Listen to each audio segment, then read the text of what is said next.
ಇಲ್ಲಿ ನಮ್ಮ ಕೃಷ್ಣ ಬೈರೇಗೌಡರು ಕೂಡ ಅವರು ಚಾಣಕ್ಯರಿದ್ದಾರೆ, ಏನು ಕಡಿಮೆ ಏನಿಲ್ಲ. ಮುಂದಕ್ಕೆ ತಳ್ಳೋದು ಹೆಂಗೆ, ಆನ್ಸರ್ ಕೊಡೋದು ಹೆಂಗೆ ನೋಡಿ ಕಲಿಬೇಕು ಅವ್ರ ಹತ್ರ. ಬರ ಬಂತಲ್ಲ, ಬಂತು ಬಂತು ಬಂತು ಅಂತಂದ್ರು, ನಾವೆಲ್ಲ ಬಂದೇ ಬಿಡ್ತಾನೋ ಅಂತಂದ್ರೆ 2 ತಿಂಗಳು ಮುಂದೆ ಹಾಕಿದ್ರು ಬರನ ಘೋಷಣೆ ಮಾಡೋಕ್ಕೆ. ಆಮೇಲೆ ಬರ ಅಂದರೆ 2 ತಿಂಗಳು ಸೇವ್ ಮಾಡ್ಕೊಂಡ್ರು. ದುಡ್ಡು ಇರಲಿಲ್ಲಲ್ಲ, ದುಡ್ಡು ಸೇವ್ ಮಾಡುವಂಥದ್ದು ಇದು ಅಂದರೆ ನಾನು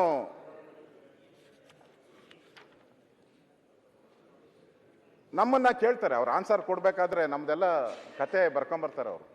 ಆನ್ಸರ್ ಕೊಡ್ಬೇಕಾದ್ರೆ ಕೇಳ್ತಾರೆ, ನಮ್ಮ ಕಥೆನೆಲ್ಲ ಹೇಳ್ತಾರೆ. ನೀವೇನು ಅಧ್ಯಕ್ಷರೇ ಪುಣ್ಯವಂತರ, ನೀವೇನು ಅಂತ ಆಮೇಲೆ ಮಾತಾಡಿ. ಕಾಲದ ವರ್ಷದ ಹೇಳ್ತಾ ಇದ್ದಾರೆ, ಈ ವರ್ಷದ ಆಮೇಲೆ ಉತ್ತರ ಕೊಡ್ತೀವಿ. 2023ರಲ್ಲಿ ಬರ ಬಂದಾಗ ಕರ್ನಾಟಕದ ಇತಿಹಾಸದಲ್ಲಿ ಅತಿ ಹೆಚ್ಚು ರೈತರಿಗೆ ಕೃಷ್ಣ ಅವರೇ ಸುಮಾರು 38 ಲಕ್ಷ ರೈತರಿಗೆ ಪರಿಹಾರ ಕೊಟ್ಟಿದ್ದೀವಿ. ಇವರು ಬೇಕಾದಷ್ಟು ವರ್ಷ ಕೊಟ್ಟಿದ್ದಾರೆ. 23 ಲಕ್ಷ ರೈತರಿಗಿಂತ ಹೆಚ್ಚು ಇವರು ಹಿಸ್ಟ್ರಿಯಲ್ಲೇ ಕೊಟ್ಟಿರಲಿಲ್ಲ. ಮೊದಲನೇ ವರ್ಷ ನಮ್ಮ ಸರ್ಕಾರ ಬಂದಾಗ, ಬರಗಾಲ ಬಂದಾಗ 38 ಲಕ್ಷ ರೈತರಿಗೆ ನಾವು ಪರಿಹಾರ ಕೊಟ್ಟಿದ್ದು ಹೈಯೆಸ್ಟ್ ಕರ್ನಾಟಕದ ಇತಿಹಾಸದಲ್ಲಿ. ಮುಂದಕ್ಕೆ ಹಾಕಿದ್ರು ಅಂತಾರಲ್ಲ, ನಾವು ಸುಪ್ರೀಂ ಕೋರ್ಟ್ ಕೇಸ್ ಹಾಕಿದ್ವಿ ಸೆಂಟ್ರಲ್ ಗವರ್ಮೆಂಟ್ ಮೇಲೆ, ಇವರು ಟೈಮ್ಗೆ ಡಿಕ್ಲೇರ್ ಮಾಡಿಲ್ಲ ಅಂತ ಹೇಳ್ಬೇಕಾಗಿತ್ತು ಸುಪ್ರೀಂ ಕೋರ್ಟ್ ಅಲ್ಲಿ. ನಾವು ಸಮಯಕ್ಕೆ ಸರಿಯಾಗಿ ಮಾಡಿಲ್ಲ ಅಂತ ಹೇಳಿದ್ರೆ ಅಂತ ಸುಪ್ರೀಂ ಕೋರ್ಟ್ ಅಲ್ಲಿ ಬಂದ್ಬಿಟ್ಟು ಕೈ ಮುಟ್ಕೊಂಡ್ಬಿಟ್ಟು 1 ವಾರ ಟೈಮ್ ಕೊಡಿ, ದುಡ್ಡು ರಿಲೀಸ್ ಮಾಡ್ತೀವಿ ಅಂತ ಒಪ್ಕೊಂಡು ಬಿಟ್ರು. ಅಲ್ಲಿವರೆಗೂ ನಾವು ಸುಪ್ರೀಂ ಕೋರ್ಟ್ ಹೋಗೋವರೆಗೆ 1 ಪೈಸಾ ನಮ್ಮ ರಾಜ್ಯಕ್ಕೆ ಬರೋ ಹಣ ಕೊಡಕ್ಕಾಗಲಿಲ್ಲ. ಅವ್ರ ಕೈಲಿ ಕೊಡಿ ಅಂತ ಕೇಳಕ್ಕಾಗ್ಲಿಲ್ಲ ಇವ್ರ ಕೈಲಿ, ರಾಜ್ಯದ ಪರವಾಗಿ. ಮಾತಾಡ್ತಾರೆ, ಉತ್ತರ ಕೊಡೋವಾಗ ಏನ್ ಕೊಡ್ತೀರಾ? ಸುಪ್ರೀಂ ಕೋರ್ಟ್ಗೆ ಹೇಳಿದ್ವಿ, ದೇಶದ ಇತಿಹಾಸದಲ್ಲಿ ಮೊದಲನೇ ಬಾರಿ ಯಾವ್ದಾದ್ರೂ ರಾಜ್ಯ ಸರ್ಕಾರ ಕೇಂದ್ರ ಸರ್ಕಾರವನ್ನ ನಮ್ಗೆ ಬರ ಪರಿಹಾರ ಬರಲಿಲ್ಲ ಅಂತ ಸುಪ್ರೀಂ ಕೋರ್ಟ್ಗೆ ಹೇಳಿದ್ದು ಈ ಸ್ವತಂತ್ರ ಭಾರತದ ಇತಿಹಾಸದಲ್ಲಿ ಮೊದಲನೇ ಬಾರಿ. ಅದು ನಮ್ಮ ಕರ್ನಾಟಕ ಸರ್ಕಾರ ನಮ್ಮ ರೈತರ ಪರವಾಗಿ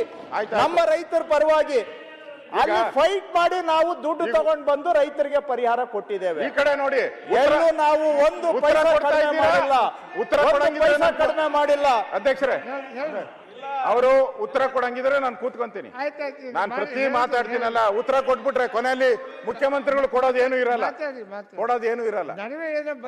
ನೀವು ಮಾತಾಡೋವಾಗ ನಮ್ಮ ಸರ್ಕಾರ ತಪ್ಪು ಮಾಡಿತ್ತು ಅಂತ ಹೇಳ್ತೀರಲ್ಲ, ಹೇಳಿ. ಅವಾಗ ನಮ್ಮ ಸರ್ಕಾರ ಏನ್ ತಪ್ಪು ಮಾಡಿತ್ತು ಅಂತ ಹೇಳಿ, ನಾವು ಕೇಳಕ್ ಸಿದ್ಧ ಇದ್ದೀರಿ. ನಿಮ್ಮ ಸರ್ಕಾರ ಅಂದ್ರೆ ಇದು ಕರ್ನಾಟಕ ಮಾತಿನ ವಾರ ಆಗ್ತೈತೆ, ಡಿಬೇಟ್ ಸರಿ ಇರಲ್ಲ. ಇದು ಡಿಬೇಟ್ ಮಾಡೋದಕ್ಕೆ ಇರೋದು.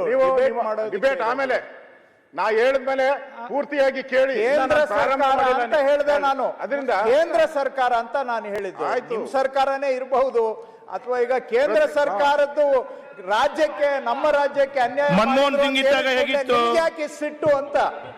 ಕೇಂದ್ರ ಸರ್ಕಾರ ನಮ್ಮ ಮನಮೋಹನ್ ಸಿಂಗ್ ಇದ್ದಾಗ ಏನ್ ಕೊಟ್ಟು, ರಾಜ್ಯ ಸರ್ಕಾರ ದುಡ್ಡು ಇರ್ಲಿಲ್ವಾ?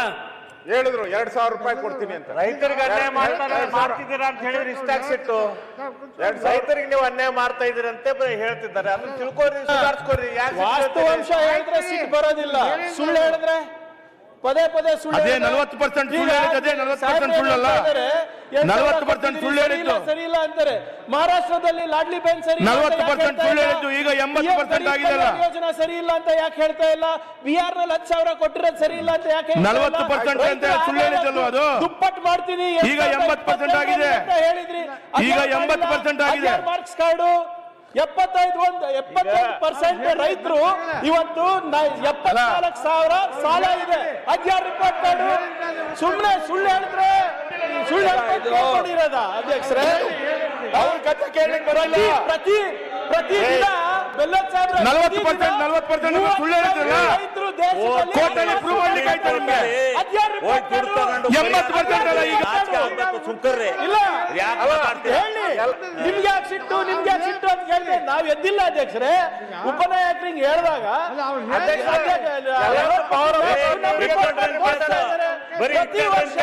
ಆಡಳಿತ ಮಾಡುವವರಿಗೆ ಕೇಳುವ ತಾಳ್ಮೆ ಬೇಕ್ರಿ. ಆಡಳಿತ ಮಾಡುವವರಿಗೆ ಕೇಳುವ ತಾಳ್ಮೆ ಬೇಕು. 16 ರಿಪೋರ್ಟ್ ಕಾರ್ಡು ಇಲ್ಲಿ ಸ್ತ್ರೀ ಶಕ್ತಿ ಯಾವ್ದು ನಿಮ್ಮ ಗೃಹಲಕ್ಷ್ಮಿ ಚೆನ್ನಾಗಿಲ್ಲ ಅಂದ್ರೆ ಅಲ್ಲಿ ಲಾಡ್ಲಿ ಬೇನಾನು ಚೆನ್ನಾಗಿಲ್ಲ ಅಂತ ಹೇಳಿ ಒಪ್ಕೋತೀವಿ. ಯಾವಾಗ ಅದು ಮಾಸ್ಟರ್ ಸ್ಟ್ರೋಕ್ ಇಲ್ದಿದ್ರೆ ನಮ್ಗೆ ಮಾತಾಡ್ಲಿ, ಆಮೇಲೆ ಉತ್ತರ ಕೊಡಿ. ಇದು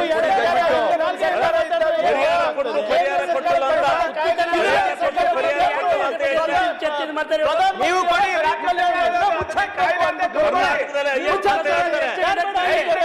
ಮೊದಲು ಕೊಡಿ ದುಡ್ಡನ್ನ. ಎಷ್ಟು ಅಂತ ಹೇಳ್ತಾರೆ ಶಿವಲಿಂಗೇಗೌಡ ನಿಮ್ಗೆ ಅರ್ಥ ಆಗಲ್ಲ ಅದು ಬಿಡಿ. ಸ್ವಾಮಿ ನಿಮ್ಗೆ ಅರ್ಥ ಆಗಲ್ಲ.